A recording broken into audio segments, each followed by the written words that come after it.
It all began in Pennsylvania in the late 1800s when Charles Taze Russell came under the influence of a Second Adventist preacher. Russell initiated his own Bible study class, a small group that would ultimately grow to become the Watchtower Bible and Tract Society. Borrowing directly from the prophetic speculations of Nelson Barber, a New York Second Adventist, Russell claimed that in 1799, the world had entered the time of the end. That in 1874, Jesus Christ had returned invisibly, and that the world would come to an end in the year 1914.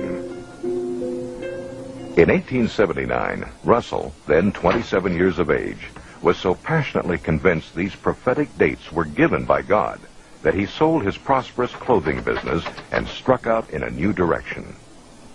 With very little education or theological background, he began printing the magazine Zion's Watchtower and Herald of Christ's Presence. Known today as the Watchtower, this publication, which has grown from an initial printing of 6,000 to well over 288 million copies annually, dictates all major doctrines to Jehovah's Witnesses. During his lifetime, Russell authored a vast amount of literature, including a series of volumes entitled Studies in the Scriptures. According to Russell, no one could understand the Bible without these books, and reading the Bible alone would lead only to spiritual darkness. One of Russell's teachings was that Egypt's Great Pyramid was designed and placed there by God as his second witness next to the Bible. It would be an instrument to reveal his great plan of the ages for mankind. This measurement indicates the length of the year, the weight of the earth, the distance to the sun, etc. Russell believed his dates and chronology were confirmed by the measurements of the interior passageways of the Great Pyramid. According to Russell, the passageways verified 1914 as the year the world would end. Finally, 1914 came and went. Russell and his followers were not raptured from the earth, and the end had not come. John Knight, who was 15 years old at the time, remembers what came next. Well, when 1914 came, of course, we had to change our views, just like we had to change the views later. The date was pushed forward to 1915, then 1918. Certainly Armageddon was just around the corner. But in 1916, Charles Taze Russell died, sick, weary, and disappointed. A massive stone pyramid stands today at his gravesite as an embarrassing reminder of his false prophecies. Through hard-fisted, inside political manipulation, Joseph Franklin Rutherford, a Missouri lawyer who had given himself the title of judge, became the second president of the Watchtower Bible and Tract Society in 1917. In 1918, Judge Rutherford's lecture, entitled Millions Now Living Will Never Die, was the beginning of a worldwide recruiting effort called the Millions Campaign. Not too surprisingly, it proclaimed the coming destruction of the existing world. It would happen soon, in 1925. Based upon the promises set forth in the divine word, we must reach the positive and indisputable conclusion that millions now living will never die.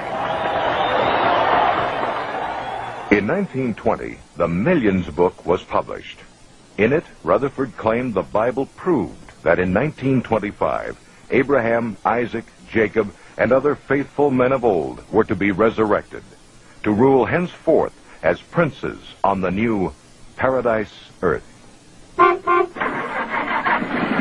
Fully convinced that Rutherford's prophecy was true, many witnesses sold their homes and businesses and took to the road. Living in cars and trucks like itinerant peddlers, they spread the warning. As 1925 drew closer, some farmers even refused to plant crops because they believed The end was at hand. Finally, 1925 came. And, as in 1914, nothing happened. Once again, the Watchtower Society's prophecy had proven false. As Russell had done, Rutherford doggedly held to the story that the end was just around the corner. In 1929, the judge had this palatial mansion constructed. It was deeded to Abraham, Isaac, and Jacob, so they and other ancient worthies would have a place to live when they were resurrected.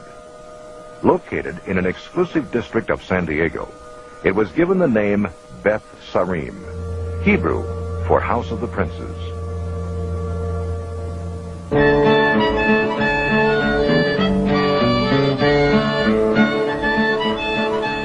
The world entered the Great Depression, but Rutherford lived like a millionaire, spending the winter months at Beth Sarim, summering in Europe. As Americans suffered through poverty and deprivation, Rutherford enjoyed the use of 2 16-cylinder Cadillacs.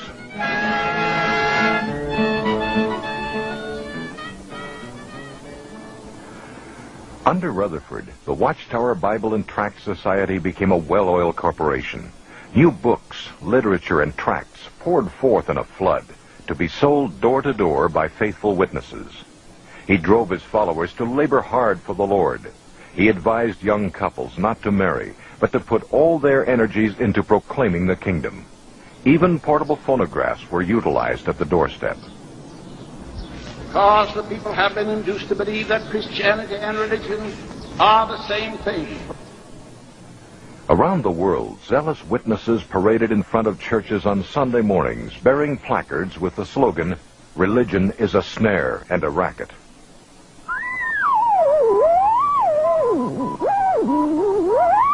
Keeping up with the times, the Society constructed its own radio station, and by 1933, there were 403 stations nationwide broadcasting Rutherford's abusive railings against the clergy, politicians, and what he referred to as the greedy commercialists. On the radio and in print, he continually stressed that the end of the world was just months away. The end finally came, but only for Rutherford. In 1942, he died at Beth Sarim, the house he had built as a luxurious testimony to God's name. In retrospect, perhaps the only testimony this lovely mansion ever gave was to the cash value of false prophecy. In 1948, the Society quietly sold the property, covering up an embarrassing chapter in its history. Today, most modern Jehovah's Witnesses are unaware that Beth Sarim ever existed. There is not one religious With Rutherford's passing, the flamboyant era of charismatic personalities passed as well.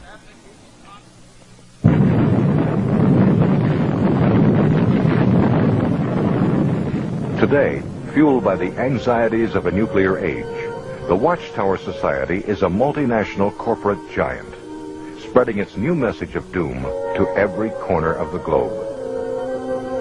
Standing between God and the millions of Jehovah's Witnesses is an autocratic ruling council called the governing body. Because Jehovah's Witnesses believe the Word of God is channeled to humanity through this elite committee alone, these men rule with unchallenged authority.